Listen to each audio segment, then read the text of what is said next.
결혼 6년 차였습니다. 저는 제 나름대로 이 결혼이 평온하다고 생각했습니다. 크게 다투지도 않았고 감정이 무딘 대신 안정감이 있었죠. 불같던 사랑은 어느새 사라졌지만 함께 밥을 먹고 같은 공간에서 하루를 마무리하는 일상이면 충분하다고 믿고 있었습니다. 아내는 조용한 사람이었습니다. 말수가 많지도 않고 애교를 부리는 타입은 더더욱 아니었죠. 하지만 그런 점이 오히려 저를 편안하게 했습니다. 과한 감정 표현 없이도 서로의 존재를 느끼는 관계, 그것만으로도 괜찮다고 생각했습니다. 저는 매일 아침 7시에 출근해 밤 8시가 되어야 퇴근하는 직장인이었습니다. 반면 아내는 집에서 콘텐츠 번역 일을 하고 있었기에 하루 대부분을 집 안에서 보냈죠. 그 조용한 공간을 채우는 건 그녀의 손끝에서 나오는 단어들 뿐이었고, 저는 그런 아내를 늘 성실하다고 생각했습니다. 그 평범했던 일상이 어느 주말 오후부터 조금씩 흔들리기 시작했습니다. 그날 거실 소파에 앉아있던 아내가 핸드폰을 뒤집어 놓고 무언가를 듣고 있는 모습이 눈에 띄었습니다. 처음엔 별 생각 없이 물었습니다. 뭐 듣고 있어? 그녀는 짧게 웃으며 대답했습니다. 요즘 팟캐스트 들어. 사람 사는 이야기 같은 거. 처음엔 이해했습니다. 번역 일을 하면서 스트레스를 받으니 누군가의 이야기를 듣는 게 위안이 될 수 있다고 생각했습니다. 저 역시 야구 하이라이트 영상을 보며 하루를 정리하곤 했으니까요. 그래서 가볍게 넘겼습니다. 그래. 듣고 싶은 거 들어. 요즘 많이 피곤했잖아. 하지만 그 팟캐스트는 뭔가 달랐습니다. 하루 한두 번 듣던 아내는 점점 그 빈도를 늘려갔고 나중엔 식사 중에도 샤워 중에도 이어폰을 꽂고 있었습니다. 그 무언가에 깊이 빠져 있다는 느낌이 들었습니다. 제가 말을 걸어도 건성으로 대답하거나 아예 듣지 못한 척 넘어갈 때가 많아졌습니다. 그러던 어느 날 아내가 실수로 거실 블루투스 스피커에 연결된 채로 재생을 켠 일이 있었습니다. 그때 처음 그 남자의 목소리를 들었습니다. 낮게 깔린 목소리. 무심한 듯 따뜻한 어조.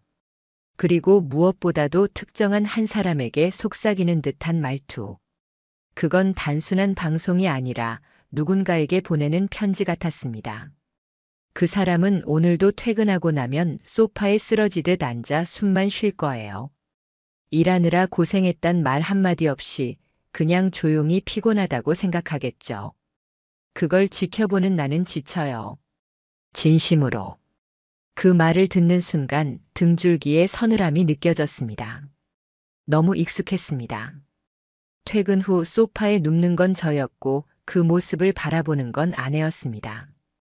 그저 우연일 수 있겠다고 애써 넘겼지만 이상하다는 감정은 지워지지 않았습니다. 며칠 후 아내는 외출을 했습니다. 클라이언트랑 대면 미팅이 있어서 잠깐 나갔다 올게. 그녀의 말에 의심은 없었습니다. 번역 일을 하다 보면 직접 만나는 일도 있었고 평소에도 종종 외출하곤 했으니까요. 그런데 그날 저녁 돌아온 아내의 모습이 조금 달랐습니다. 익숙하지 않은 향수 냄새, 깔끔하게 정리된 머리카락, 평소보다 섬세하게 그려진 메이크업. 작은 변화였지만 묘하게 마음에 걸렸습니다. 단순한 미팅치고는 지나치게 신경 쓴 느낌이 들었죠. 그날 밤 아내가 샤워를 하러 간 사이 소파 위에 놓인 그녀의 핸드폰에 팟캐스트 알람이 떴습니다. 별다른 의도는 없었습니다. 순간적인 궁금증에 알람을 눌러 재생 버튼을 터치했습니다. 그리고 그 남자의 목소리가 다시 흘러나왔습니다. 익숙했습니다. 어디선가 분명히 본 사람 같았습니다. 에피소드 설명란에 적힌 인스타그램 링크를 눌러봤습니다. 그리고 거기서 그의 얼굴을 확인했습니다. 그 남자. 2달 전 아내가 클라이언트라며 저와의 약속을 미루고 만난 사람. 제가 멀찍이서 아내가 차에 타는 모습을 본 적이 있었습니다. 조수석에 타기 전 아내는 그와 가볍게 웃으며 인사를 나누고 있었죠. 그 장면이 머릿속에 또렷이 남아 있었고 지금 그 남자의 얼굴과 정확히 겹쳤습니다. 그 사람이 만든 방송을 아내는 하루도 빠짐없이 듣고 있었던 겁니다. 그것도 단순한 팬처럼이 아니라 마치 누군가의 하루를 기다리듯이. 그날 이후 저는 아내의 행동을 유심히 지켜보기 시작했습니다. 그녀는 여전히 방송을 들으며 웃었고 어떤 날은 방송이 끝나자마자 휴대폰을 들고 누군가에게 메시지를 보내는 모습도 보였습니다. 그 표정에는 분명히 미소가 있었고 저는 그 미소가 더 이상 제게서 비롯된 것이 아님을 깨달았습니다. 주말 저녁 저는 맥주 한 캔을 들고 거실에 앉아 있었습니다. 아내는 이미 잠든 줄 알았고 안방은 불이 꺼져 있었죠. 그런데 새벽 1시가 가까워질 무렵 안방 문틈으로 희미한 불빛이 새어나왔습니다. 조심스레 다가가 문틈을 들여다봤습니다. 아내는 침대에 앉아 이어폰을 꽂고 휴대폰 화면을 바라보고 있었습니다. 그 화면엔 생방송 중인 그 남자의 얼굴이 있었고 실시간 채팅창에 아내의 닉네임이 보였습니다. 오늘 그 멘트 듣고 정말 눈물이 났어요. 마음이 따뜻해졌어요. 그 남자는 아내의 닉네임을 언급하며 답했습니다. 아, 땡땡님. 항상 고마워요. 댓글 덕분에 저도 힘나요. 그 장면을 보는 순간 몸이 얼어붙었습니다. 이건 단순한 팬과 방송인의 관계가 아니었습니다. 그들 사이에는 저만 모르는 친밀함이 존재하고 있었습니다. 그것이 육체적인 관계인지는 알 수 없었습니다. 하지만 감정은 이미 너무 깊이 얽혀 있었죠. 무언가 돌이킬 수 없는 지점이 다가오고 있다는 걸 저는 느꼈습니다. 그리고 그 예감은 결코 틀리지 않았습니다. 그날 새벽 아내의 닉네임을 불러준 그 남자의 목소리가 귓가에 맴돌았습니다. 저는 꼼짝도 할 수 없었습니다. 침대 위에서 휴대폰을 보고 있는 아내의 표정, 그 눈빛, 그리고 채팅창을 따라 움직이는 그녀의 손가락, 그 모든 장면이 고스란히 각인되어 버렸습니다. 그 이후로 저는 단 하루도 제대로 잠을 잘 수 없었습니다.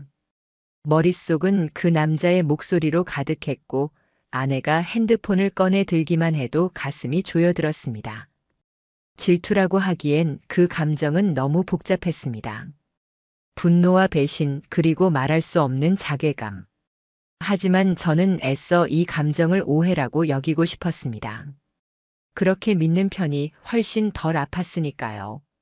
아내가 외로웠을 수 있다고 단지 위로받고 싶었던 것뿐이라고 아직 선을 넘은 건 아닐 거라고 스스로를 다독이려 애썼습니다. 그러나 현실은 그런 제 착각을 무참히 짓밟았습니다. 며칠 뒤부터 아내는 눈에 띄게 변해갔습니다. 제가 퇴근해 집에 들어서면 거실에 불은 꺼져 있었고 따뜻한 국이나 밥 냄새는 더 이상 나지 않았습니다. 대신 침실 커튼은 꼭 닫혀 있었고 아내는 이어폰을 낀 채 노트북 앞에 앉아 있었습니다. 제가 왜 이렇게 어두워? 라고 물으면 고개를 끄덕일 뿐 대답조차 하지 않았습니다. 아, 이 집이 이젠 나를 반기지 않는구나. 그 생각이 들었을 때 제 존재가 이 공간에서 얼마나 투명해졌는지 절감했습니다. 제가 하루 종일 회사에서 지쳐 돌아와도 아내는 더 이상 저를 기다리지 않았습니다. 아니, 아예 신경조차 쓰지 않는다는 느낌이었습니다. 그러던 어느 날 퇴근길에 문득 아내에게 문자를 보냈습니다. 오늘 저녁 같이 먹을래? 하지만 답은 오지 않았습니다. 전화를 걸어도 받지 않았고 집에 도착했을 때 아내는 없었습니다. 그 순간 알 수 없는 불안감이 밀려왔습니다. 그녀는 어디에 있는 걸까? 누구와 함께 있는 걸까? 사람은 이상하게 감정이 앞설 때 논리라는 걸 만들어내더군요. 저는 스스로를 설득했습니다. 친구를 만난 거겠지. 바람 쐬고 싶었겠지. 괜한 걱정이야. 그렇게 생각하면서도 한편으로는 그녀의 에코백을 떠올렸습니다. 출근할 때나 외출할 때 늘 들고 다니는 그 가방. 저는 서랍 속에 넣어두었던 작은 블루투스 트래커를 꺼내 들었습니다. 사실 이건 반려동물 위치 확인용으로 산 것이었지만 사용하지 않고 방치돼 있었죠. 그 순간 저는 그걸 아내의 가방 속에 몰래 넣었습니다. 그리고 그날 밤 아내는 말했습니다. 잠깐 나갔다 올게. 바람도 쐴 겸. 저는 고개를 끄덕이며 평온한 얼굴을 했지만 속으로는 실시간으로 트래커 앱을 확인하고 있었습니다. 그녀의 움직임을 손안에서 따라가고 있다는 사실에 왠지 모르게 허탈한 기분이 들었습니다. 30분쯤 지났을 때 아내의 위치가 멈췄습니다. 지도상으로는 조용한 주택가 한복판이었고 그곳엔 작은 녹음실이 있었습니다. 익숙한 이름. 바로 그 남자가 운영하는 팟캐스트 스튜디오였습니다. 그 순간 모든 게 연결됐습니다. 팟캐스트, 외출, 미팅, 이어폰, 웃음, 무반응. 어두운 집 그 모든 조각들이 그 녀석을 중심으로 하나의 선으로 이어졌습니다. 저는 당장 달려가고 싶었습니다. 문을 열고 그들을 마주보고 소리치고 싶었습니다. 하지만 그럴 수 없었습니다. 아무 증거도 없이 들이닥쳤다가는 오히려 제가 이상한 사람 취급을 받을 수도 있으니까요. 대신 저는 기다리기로 했습니다. 기록을 남기고 더 명확한 증거를 확보하기로 했습니다. 냉정을 유지하자. 이왕 깨질 관계라면 확실히 끝장을 보자. 며칠 후 또다시 아내는 같은 시간에 외출을 했고 저는 택시를 타고 그 위치로 몰래 따라갔습니다. 도착하니 그녀는 그 스튜디오 앞에 서 있었습니다. 잠시 후 그 남자가 나타났고 두 사람은 눈을 마주치며 웃었습니다. 아내는 그의 어깨를 살짝 치며 인사를 했고 그 남자는 익숙하다는 듯 문을 열어주었습니다. 그 광경을 보며 저는 숨을 참았습니다. 이건 그냥 팬과 호스트의 관계가 아니었습니다. 누가 봐도 정서적 거리가 지나치게 가까웠습니다. 돌이킬 수 없다는 걸 느꼈습니다. 이미 그들의 세계 안에서 저는 배제되어 있었습니다. 집에 돌아온 아내는 아무렇지도 않게 말했습니다. 오늘 바람 쐬니까 좋더라. 저는 그 말에 대답하지 않았습니다. 그녀의 목소리를 듣는 것조차 버겁다고 느꼈습니다. 아니, 이제는 그 목소리마저 그 남자의 말투와 겹쳐 보이기 시작했습니다. 며칠을 고민한 끝에 저는 변호사 사무실을 찾았습니다. 녹음실 위치 정보, 사진, 문자, 팟캐스트 캡처본을 들고 갔습니다. 변호사는 자료를 찬찬히 살핀 뒤 조용히 말했습니다. 이건 정서적 외도의 수준을 넘었습니다. 반복성, 장소, 표현 방식까지 종합하면 명백한 불륜입니다. 그 말을 듣는 순간 저는 눈앞이 아득해졌습니다. 결혼 생활이 무너지는 건 단순한 상상이 아니었습니다. 이건 현실이었고 이제부터는 법의 언어로 말해야 할 시간이었습니다. 하지만 저는 곧 결심했습니다. 감정으로 끝낼 수는 없다. 증거가 전부인 싸움이라면 철저히 수집하자. 그리고 이 모든 진실을 아내의 눈앞에 펼쳐 보이자. 그녀가 부정할 수 없도록. 그날 이후로 저는 매일 밤 조용히 그녀의 휴대폰을 살폈습니다. 아내는 여전히 비밀번호 없이 핸드폰을 두었고 그건 저에 대한 신뢰인지 아니면 무신경함인지 모를 일이었습니다. 메신저, 메모장, 사진첩, 심지어 브라우저 히스토리까지 확인했지만 처음엔 별다른 단서는 보이지 않았습니다. 하지만 오픈 채팅방 탭을 발견한 순간 모든 게 달라졌습니다. 방 이름은 그 팟캐스트 이름과 동일했습니다. 열어보니 그 안은 두 사람의 말로 가득 차 있었습니다. 오늘 그 장면 우리 얘기였지? 그 사람이랑 밥 먹을 때 내가 했던 멘트 그대로였잖아. 오늘도 모른 척 잘 넘어갔어. 바보 같지? 제 존재는 그 방 안에서 조롱의 대상이었습니다. 아내와 그 남자는 자신들만의 은어와 코드로 저를 우습게 여겼고 그들은 그것을 사랑이라 부르고 있었습니다. 저는 그 모든 대화 내용을 캡처해 외장 메모리에 저장했습니다. 그리고 다시 변호사에게 연락을 했습니다. 이 관계의 실체를 더는 감정으로 설명할 수 없었습니다. 정확한 단어는 배신이었고 그 배신은 제가 짊어지기엔 너무 무거웠습니다. 그리고 저는 확신했습니다. 다음에 마주할 그들의 얼굴은 더 이상 연기로 감출 수 없을 것입니다. 그날 이후 저는 더는 참을 수 없었습니다. 감정이 아니라 이젠 움직여야 할 때였습니다. 두 눈으로 직접 확인하고 손으로 쥘 수 있는 증거를 모아야 했습니다. 그동안 저는 아내를 믿었습니다. 그녀가 다시 돌아올 수 있으리라 기대했고 나아가 저 자신을 설득해왔습니다. 하지만 이제 그런 기대는 끝났습니다. 저는 결심했습니다. 이 결혼이 끝날지라도 그 끝은 반드시 제 손으로 결정하겠다고. 그들이 저지른 모든 흔적은 반드시 법의 언어로 기록되게 하겠다고. 그리고 첫 번째로 제가 선택한 방법은 아내의 휴대폰을 확인하는 것이었습니다. 그녀는 평소처럼 침대에 누워 이어폰을 꽂고 있었습니다. 귀를 막고 화면을 바라보는 그녀는 그 순간에도 그 남자의 목소리를 듣고 있었을 것입니다. 저는 거실에서 텔레비전을 켜두고 시간을 끌었습니다.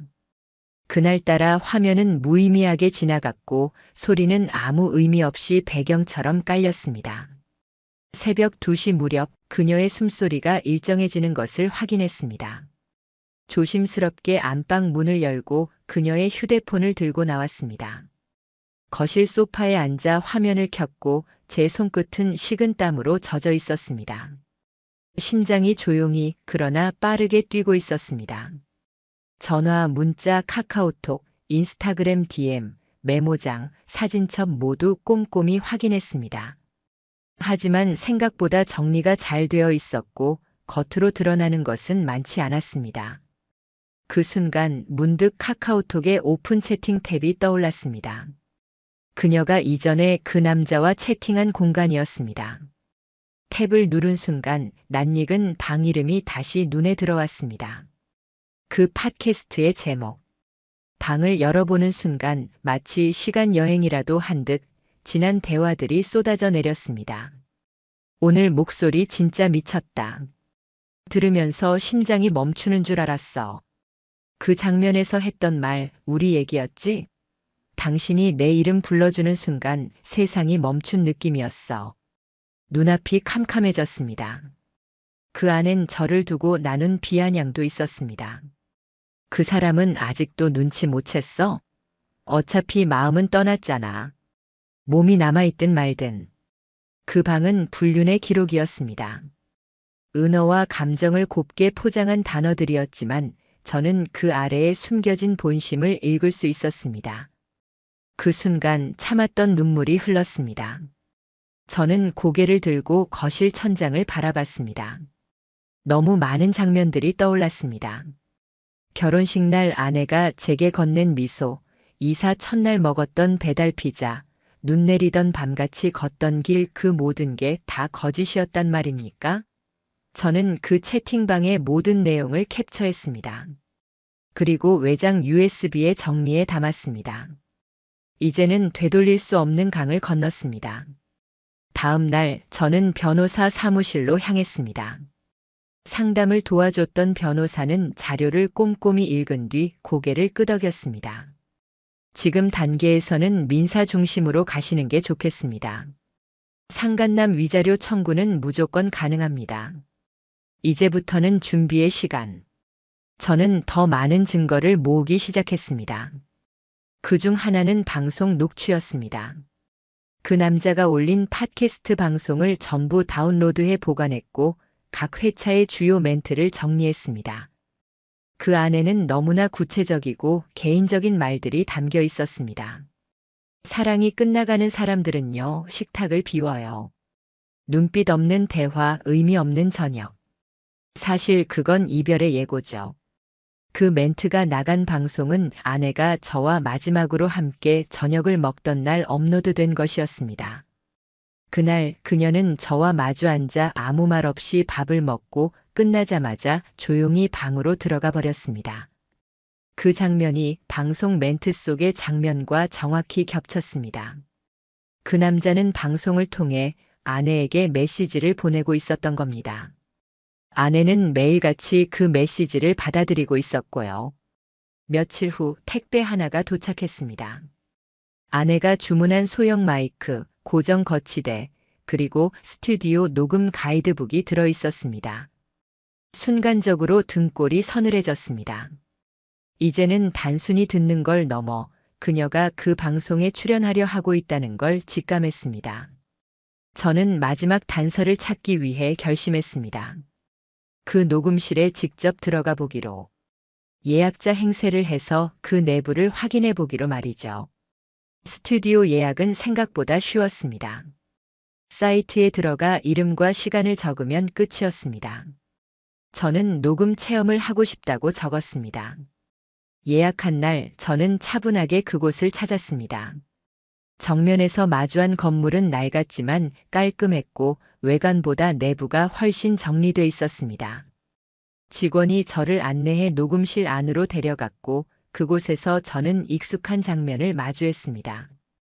벽에는 폴라로이드 사진 몇 장이 붙어 있었고 그중 두 사람이 나란히 웃고 있는 사진도 있었습니다. 분명히 아내였습니다. 그 남자의 어깨에 기대어 웃고 있는 아내. 설명을 듣는 척하며 저는 조용히 사진을 찍었습니다. 그리고 내부를 구석구석 눈에 담았습니다. 그날 돌아오는 길. 저는 아무 말도 하지 않았습니다. 오히려 마음이 고요해졌습니다. 모든 조각이 맞춰졌습니다. 이제는 이 퍼즐을 누군가에게 보여줄 시간만 남았습니다. 그 누군가가 아내든 법원이든 상관없었습니다. 그들은 이제 피할 수 없습니다. 제가 모은 증거는 말보다 강했고 거짓보다 단단했습니다. 곧 그들을 정면으로 마주할 날이 올 것입니다. 그리고 그날 저는 그 누구보다 차분한 얼굴로 앉아 있을 것입니다. 그날을 기다리며 저는 하나씩 준비를 마쳐갔습니다. 소송을 시작하기로 결심한 날 밤 저는 아주 이상하게도 마음이 가벼웠습니다. 누구에게도 연기하지 않아도 된다는 게 이렇게 편안한 일이었는지 그제야 알았습니다. 더는 모르는 척 웃지 않아도 됐고 더는 질투심이라며 제 감정을 감추지 않아도 됐습니다. 저는 피해자였습니다. 누군가의 욕망과 자기 위안 속에서 조용히 망가져가던 사람. 그리고 이제 그 사실을 있는 그대로 보여줄 차례였습니다. 변호사는 신속하게 움직였습니다. 상간남의 주소지를 확인했고 불륜 증거 자료와 함께 위자료 소장을 정식으로 송달했습니다. 청구 금액은 3천만 원. 하지만 돈은 중요하지 않았습니다. 저는 그 문서를 통해 그에게 말하고 싶었습니다. 당신이 망가뜨린 건 단지 한 남자의 일상이 아니라 믿음이었고 기억이었고 한 사람의 존엄이었다고. 이틀 뒤 아내의 태도가 확연히 달라졌습니다. 그전까지 저와 눈도 잘 마주치지 않던 사람이 그날따라 저녁을 차려주며 묻더군요. 요즘 무슨 일 있어? 요즘 이상해 보여서. 저는 말없이 고개만 저었습니다. 그녀는 조금 더 다가와 말을 이었습니다. 힘든 일 있으면 말해. 도와줄 수 있는 거 있으면. 내가 그 말이 끝나기도 전에 저는 속으로 웃고 있었습니다. 이제 와서 갑자기 따뜻한 척이라니. 이미 소장이 그의 손에 닿았겠구나. 모든 퍼즐이 그렇게 또 하나 맞춰졌습니다. 며칠 후 아내는 다시 말했습니다. 내일 녹음이 있어서 잠깐 다녀올게. 저는 아무렇지 않게 대답했습니다. 그래. 조심히 다녀와. 그녀가 나간 뒤 저는 천천히 준비했습니다. 휴대폰, 카메라, 노트, 녹음된 증거. 그리고 마지막으로 오늘을 위한 인내심.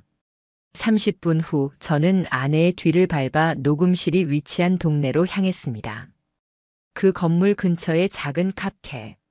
창문에서 정확히 보이는 각도로 자리를 잡았고 곧 아내가 모습을 드러냈습니다. 그녀는 가벼운 옷차림에 늘 쓰는 백팩을 메고 평소보다 얼굴이 더 가벼워 보였습니다. 그리고 그 남자도 나타났습니다. 둘은 자연스럽게 인사를 나누었고 잠시 후 문이 닫혔습니다. 그 모습을 카메라에 담았습니다. 그 순간 숨이 깊게 들이마셔졌습니다. 한때는 이 사람이 내 아내였다는 사실이 믿기지 않았습니다. 그날 밤 아내는 아무 일도 없었다는 듯 집에 들어왔습니다. 그리고 식탁에 앉아 말했습니다. 우리 대화 좀 할까? 요즘 너무 서로 말을 안 하는 것 같아서. 저는 고개를 끄덕였습니다. 그리고 말했습니다. 그래. 그럼 솔직하게 얘기해보자. 그녀는 살짝 당황한 듯 고개를 들었습니다. 그 시선을 피하지 않고 저는 하나씩 책상 위에 올려놨습니다. 녹음실 사진, 오픈 채팅 캡처, 녹취록 정리 파일, 그리고 마지막으로 상간남에게 송달된 소장 복사본. 그녀의 표정이 순식간에 하얗게 변했습니다. 입을 틀어막으며 숨을 고르더니 결국 떨리는 목소리로 말했습니다. 이건 아니야. 정말 그 사람하고 그런 관계는 아니었어. 그냥 위로가 필요했던 것뿐이야. 저는 조용히 눈을 마주 보았습니다. 말하지 않아도 표정 하나로 거짓이란 걸 알 수 있었습니다. 오해라면 법정에서 풀면 되겠네. 그 말을 하자 그녀의 얼굴이 일그러졌습니다. 방으로 들어가더니 몇 분 뒤 울면서 나왔습니다. 내가 미쳤었나 봐. 당신이 너무 바쁘니까 너무 외로우니까 그냥 누군가의 말이 위로가 돼서 처음엔 그냥 팬이었는데 점점 그녀의 눈물 앞에서 잠시 흔들릴 뻔했습니다. 하지만 저는 다짐했습니다. 이제는 흔들리지 말자. 지금 와서 후회해도 소용없어. 내가 뭘 느꼈는지가 아니라 내가 뭘 겪어왔는지가 중요해.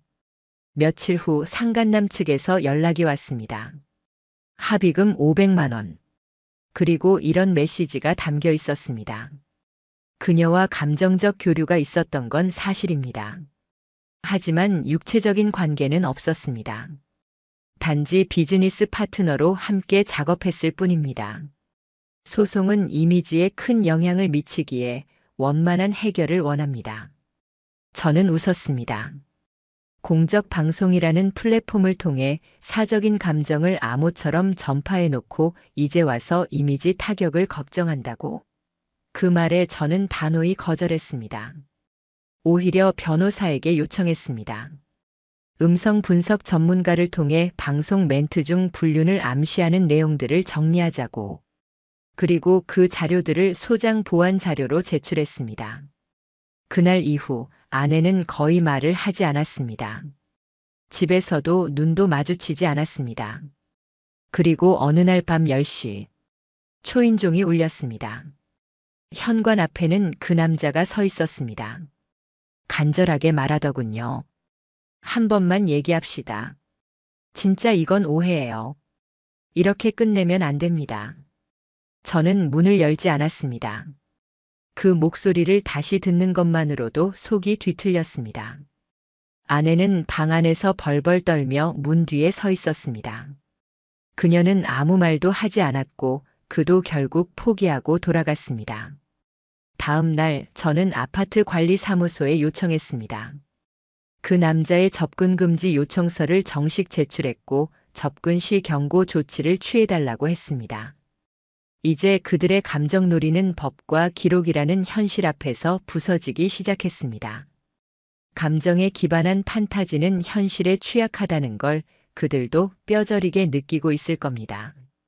그리고 저는 차분하게 다음을 준비했습니다. 이제 끝을 정리할 시간. 가장 치명적인 타이밍을 선택할 사람은 이제 저였습니다. 상간남 소송은 생각보다 빠르게 전개됐습니다. 그는 변호인을 선임했고 곧 정식 변론 기일이 잡혔습니다. 법원에 제출된 자료는 수십 장에 달했습니다. 그 안엔 제가 수집한 팟캐스트 방송 녹취록, 오픈 채팅 대화 캡처, 녹음실 출입 CCTV, 그리고 그들이 주고받은 특정 방송 멘트와 당일자 메시지 기록이 나란히 정리되어 있었습니다. 재판이 시작되던 날 저는 차분하게 법정에 앉았습니다. 머릿속은 고요했습니다. 가슴 한편에 남아있던 울분은 이미 정리된 채 이제는 그저 기록의 시간을 기다리고 있었습니다. 그 남자는 나타났습니다. 정장을 입고 고개를 숙이며 들어온 그의 얼굴은 초췌해 보였습니다. 그의 변호인은 이 사건은 명백한 사적 감정의 과장일 뿐 실제 혼인 파탄에 이르렀다고 보기는 어렵다고 주장했습니다. 하지만 제 변호사는 준비된 자료를 하나씩 제시했습니다. 첫 번째 증거는 방송 멘트와 사적 대화의 연결성이었습니다. 그녀는 항상 눈으로 말합니다. 남편은 그 눈을 읽지 못했겠죠. 하지만 저는 느낄 수 있었어요. 이 멘트가 포함된 에피소드의 방송 날짜는 그 남자가 아내와 나란히 녹음실을 출입한 날과 동일했습니다. 다음 증거는 오픈 채팅 속 메시지였습니다. 오늘 그 말 방송에서 그대로 해줘서 고마워. 그 장면 완전 우리 얘기였어. 그는 말했습니다. 모든 표현은 창작적 각색이며 특정인을 지칭한 것이 아닙니다. 그러나 판사는 물었습니다. 창작이라면 왜 대화와 방송 내용이 이토록 정확하게 일치하나? 그는 더 이상 답하지 못했습니다. 재판은 그렇게 흘렀습니다. 자료 위에 자료가 쌓였고 그의 침묵은 책임으로 바뀌었습니다. 재판부는 명확하게 말했습니다. 상간남은 혼인관계가 유지 중인 여성과 정서적으로 과도하게 얽힌 관계를 지속하였고 그 감정을 방송이라는 공공매체를 통해 암시적으로 노출시켜 원고의 정신적 고통을 가중시켰습니다. 판결 상간남은 피고에게 위자료 2,500만 원을 지급할 것. 청구액보다 약간 낮았지만 그보다 더 큰 건 판결문에 새겨진 문장이었습니다. 그것이 그의 사회적 낙인이 될 거란 걸 저는 알고 있었습니다. 며칠 후 그의 팟캐스트 채널은 비공개로 전환됐습니다. 수백 개의 에피소드는 모두 내려졌고 소셜 계정은 삭제됐습니다. 그가 운영하던 유튜브 댓글엔 이런 말들이 남겨졌습니다. 불륜 방송 잘 들었습니다. 마이크로 도덕을 팔던 사람이었네. 그 목소리 이젠 들으면 토할 것 같아요. 이미 세상은 알게 됐습니다. 그가 한 짓을 그리고 어떤 결과를 맞이했는지를요. 누군가는 말하더군요. 지방으로 내려갔다더라. 라디오 스태프로라도 취직해보려고. 하지만 전 더 이상 관심이 없었습니다. 어디서 뭘 하든 그의 이름은 이제 영원히 한 줄 낙인처럼 남을 테니까요. 이제 아내와의 일이 남아 있었습니다. 판결 며칠 후 그녀는 조용히 제게 다가와 무릎을 꿇었습니다. 잘못했어. 제발 한 번만 기회를 줘. 정말 미쳤었나 봐. 그 말에 저는 아무런 감정도 느끼지 못했습니다. 눈물도 떨림도 동정도 없었습니다. 너는 내 감정을 한 번이라도 물어본 적 있어? 내가 얼마나 참았는지 알아? 그녀는 말했습니다. 당신은 날 이해하지 않았어. 당신은 늘 일에만 빠져 있었고 나는 점점 사라지고 있었어. 그 사람은 나를 존재처럼 대해줬어. 그 말을 듣는 순간 저는 확신했습니다. 그녀는 후회하는 게 아니라 들통난 걸 두려워하는 중이라는 걸요. 저는 이혼 서류를 꺼내 들었습니다. 그녀는 아무 말 없이 한참을 바라보았습니다. 그리고 결국 서명했습니다. 짐을 싸서 나가는 그녀는 말했습니다. 나는 진심이었어. 너한테 미안해. 하지만 그 말은 아무 의미도 없었습니다. 이미 모든 진심은 깨졌고 그 조각들은 되돌릴 수 없었으니까요. 그렇게 그녀는 떠났습니다. 남은 건 저 혼자였습니다. 몇 달 후 저는 완전히 새로운 동네로 이사했습니다. 직장도 바꿨고 모든 물건과 습관도 정리했습니다. 무엇보다도 제 삶에서 거짓과 위선, 그리고 기억의 잔재는 하나도 남기지 않았습니다. 어느 날 포털 실시간 검색어에 익숙한 이름이 떠올랐습니다. 한때 불륜 논란에 휘말렸던 전직 진행자 A씨, 방송 복귀 시도 중 그 뉴스의 댓글창엔 또 이런 말이 가득했습니다. 복귀? 아직도 목소리로 장난칠 자격 있다고 생각하나?